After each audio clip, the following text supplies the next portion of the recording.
ಚಾರಿ ಮುಕ್ತಿ ಅಂದರೆ 4 ಮುಕ್ತಿ. ನಮ್ಮ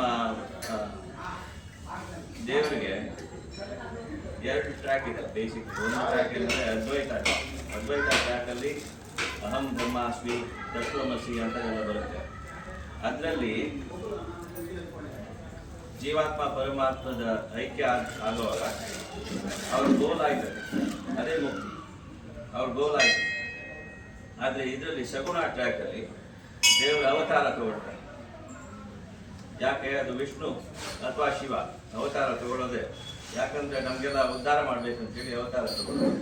ಅದ್ರಲ್ಲಿ ಕೃಷ್ಣ ಹೇಳಿದಾನಲ್ವ, ಯದಾ ಯದಾ ಹಿ ಧರ್ಮಸ್ಯ ಗ್ಲಾನಿರ್ಭವತಿ ಭಾರತ ಅಭ್ಯುತ್ಥಾನಂ ಅಧರ್ಮಸ್ಯ ತದಾತ್ಮಾನಾಂ ಸೃಜಾಮ್ಯಹಂ ಪರಿತ್ರಾಣಾಯ ಸಾಧೂನಾಂ ವಿನಾಶಾಯ ಚ ಕೃಷ್ಣತಾಂ ಧರ್ಮ ಸಂಸ್ಥಾಪನಾರ್ಥಾಯ ಸಂಭವಾಮಿ.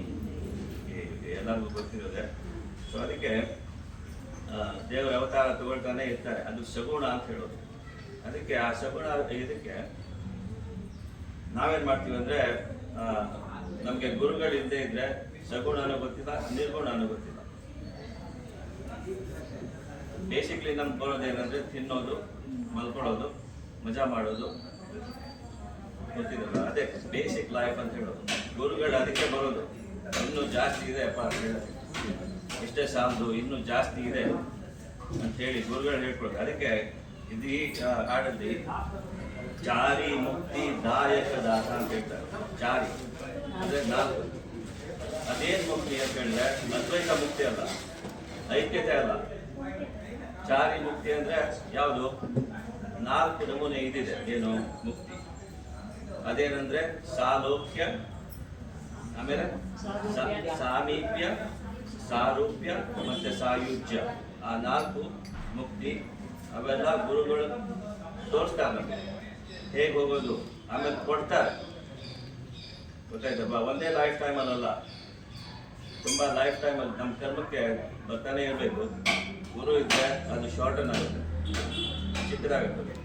ಎಷ್ಟು ಜನ್ಮ ತಗೊಳ್ಬೇಕು ಅವೆಲ್ಲ ಕಮ್ಮಿ ಆಗುತ್ತೆ. ಇದು ಧರ್ಮ ಹೋಗಿ ಗುರುಗೆ ಆ ಪವರ್ ಇದೆ. ಅದಕ್ಕೆ ಅದು 4 ಮುಕ್ತಿ. ಅದಕ್ಕೆ ಪುನಃ ಹೇಳಿದ್ದು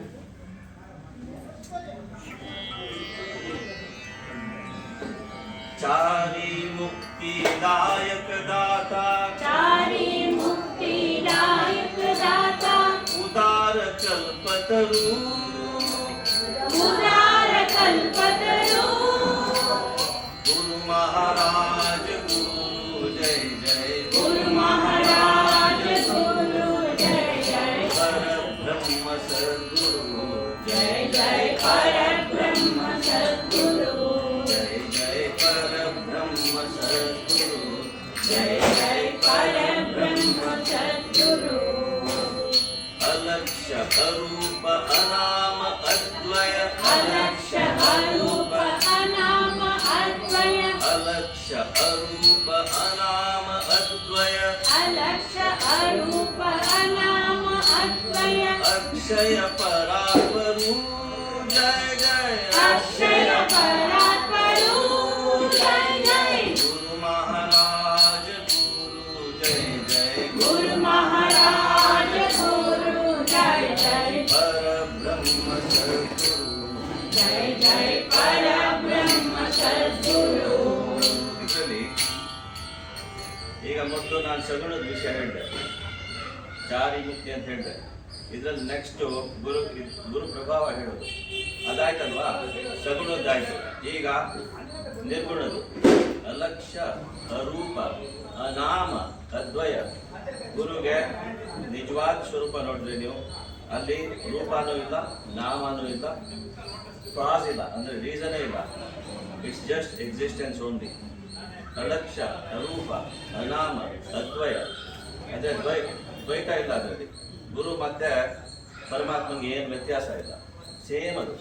ಅದಕ್ಕೆ ಅದು ಸಗುಣದಾಯಿತು ಮೊದಲು, ಚಾರಿ ಮುಕ್ತಿದಾಯಿತು. ಇದರಲ್ಲಿ ನೆಕ್ಸ್ಟ್ ಏನಂದ್ರೆ ಅಂದರೆ ಅದ್ವೈತ ಗೊತ್ತಿದೆ ಗುರುಗಳಿಗೆ, ದ್ವೈತನೂ ಗೊತ್ತಿದೆ. ಗೊತ್ತಾಯ್ತಲ್ವಾ? ಅದು ಗುರು ಪ್ರಭಾವ ಅಂದರೆ ಅದು ಇದರಲ್ಲಿ ಇದೆ. ಪುನಃ ಹೇಳಿ. ಅಲಕ್ಷ್ಯ ಅರೂಪ ಅನಾಮ ಅದ್ವಯ, ಅಲಕ್ಷ್ಯ अक्षय परात्परू जय जय अक्षय परात्परू जय जय गुरु महाराज गुरु जय जय गुरु महाराज गुरु जय जय परब्रह्म सद्गुरु जय जय परब्रह्म सद्गुरु रामी रामदास जय रामी रामदास जय गोपाल करुणा करू गोपाल करुणा करू गुरु महाराज गुरु जय जय गुरु महाराज गुरु जय जय परब्रह्म सद्गुरु जय जय परब्रह्म सद्गुरु सद्गुरु सद्गुरु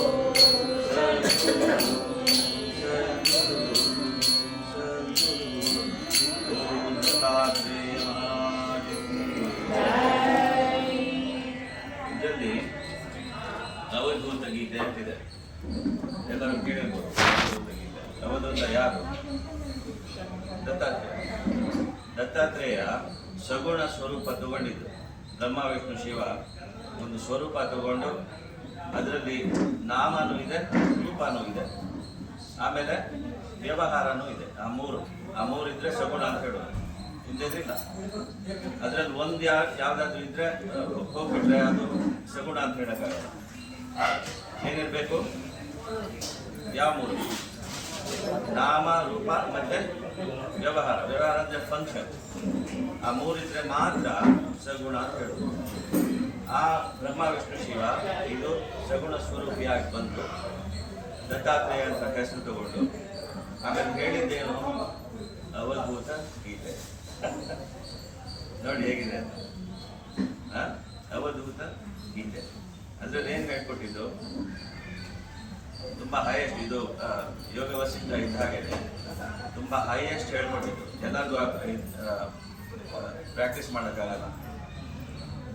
ರಮಣ ಮಹರ್ಷಿಗಳು ಅಂಥವ್ರು, ನಿತ್ಯಾನಂದರು ಅಂಥವ್ರು ಇದ್ದರೆ ಮಾಡ್ಬೋದು. ನಮಗೆ ಅದೊಂದು ಶುರು ಮಾಡಿದ್ರೆ ಆಮೇಲೆ ದೇಹಭಾನನೇ ಇರಲ್ಲ.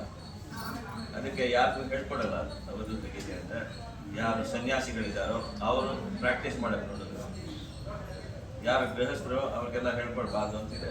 ಆದ್ರೂ ಒಂದ್ಸತಿ ನೀವು ದತ್ತಾತ್ರೇಯರನ್ನು ಅವಧೂತ ಗೀತೆ ನೋಡಿ ಓದಿ ಏನ್ ಹೇಳ್ತಾರೆ ಸರಿ ತಲೆ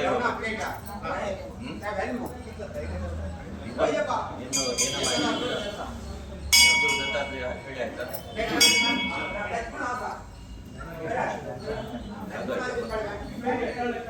ನನ್ಗೇನ್ ಬಿಟ್ಟಿದ್ದಾರೆ?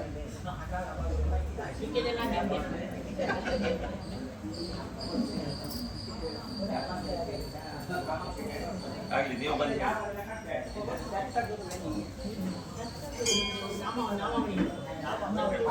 ಏನು ಹೇಳ್ತಾರೆ?